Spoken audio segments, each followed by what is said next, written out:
Sementara Barat, Cina dan India meningkatkan subsidi untuk menarik investasi electronic vehicle di negara mereka, Indonesia lagi baku hantam dengan Eropa. Kenapa? Karena Indonesia tidak mau melakukan ekspor bahan mentah nikelnya ke dunia internasional. Halo teman-teman, selamat datang kembali di saluran YouTube kita. Pada video kali ini kita akan membahas mengenai pentingnya Indonesia dalam geopolitik global. Jadi, mari kita mulai. Indonesia adalah negara yang sering terabaikan oleh dunia internasional. Namun, pada akhirnya Indonesia itu sangat penting kok. Terakhir kali ekonomi dan politiknya jadi sorotan dunia adalah saat krisis finansial Asia pada tahun 1990-an yang menyebabkan runtuhnya rezim Soeharto setelah berkuasa selama 32 tahun lamanya. Indonesia adalah negara dengan mayoritas muslim terbesar di dunia, demokrasi terbesar ketiga, dan negara dengan populasi terbanyak keempat di dunia. Berarti potensinya sangat besar dong. Dari tiga hal tersebut, dengan 280 juta penduduk yang tersebar di ribuan pulau dari Samudra Hindia hingga Pasifik, Indonesia terjebak dalam persaingan strategis antara Amerika Serikat dan Cina. Seperti India dan pasar-pasar baru lainnya, Indonesia sedang beradaptasi dengan tatanan dunia baru, di mana globalisasi dan juga supremasi Barat sedang mengalami penurunan. Dan yang sedang naik adalah negara di Asia Timur, yaitu Cina dan juga sekutunya. Dalam 25 tahun ke depan, pengaruh Indonesia dapat meningkat dengan pesat. Salah satu alasannya adalah ekonomi. Indonesia adalah pasar negara berkembang terbesar ke-6 berdasarkan pendapatan domestik bruto. Dan dalam dekade terakhir, tumbuh lebih cepat daripada ekonomi negara lain dengan PDB yang sama di atas 1 triliun dolar. Tentunya kecuali Cina dan India. Salah satu sumber dinamisnya adalah layanan digital yang membantu menciptakan pasar konsumen lebih terintegrasi.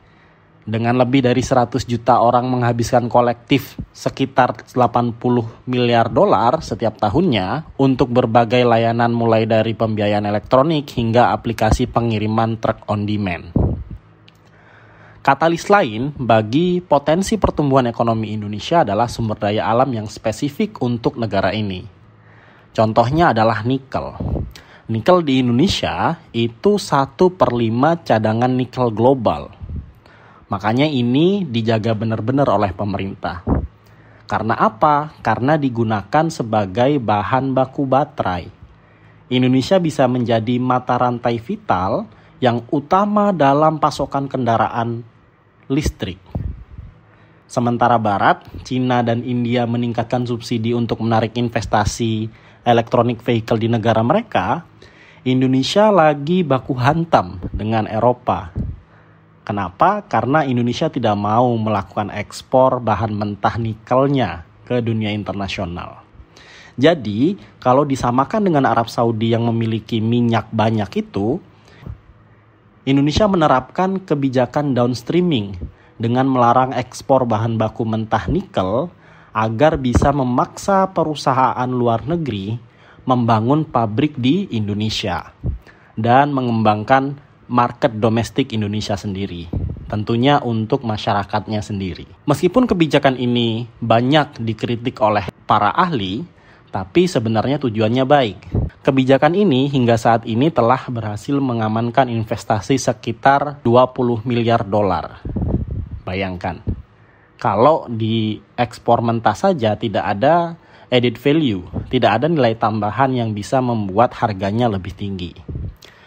Dalam hal pembangkit listrik, batu bara juga dipercepat nih agar untuk tidak digunakan lagi. Dan berusaha untuk mendorong industri-industri menggunakan energi yang bersih. Alasan kedua yang membuat Indonesia bisa memiliki prospek yang cerah dalam ekonomi adalah keberhasilan menggabungkan demokrasi dengan reformasi ekonomi.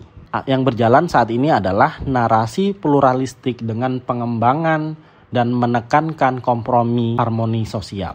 Pak Jokowi, presiden kita, itu kelihatannya tampak santai ya dari 2014. Pak Jokowi memerintah melalui koalisi yang melibatkan banyak lawan politiknya.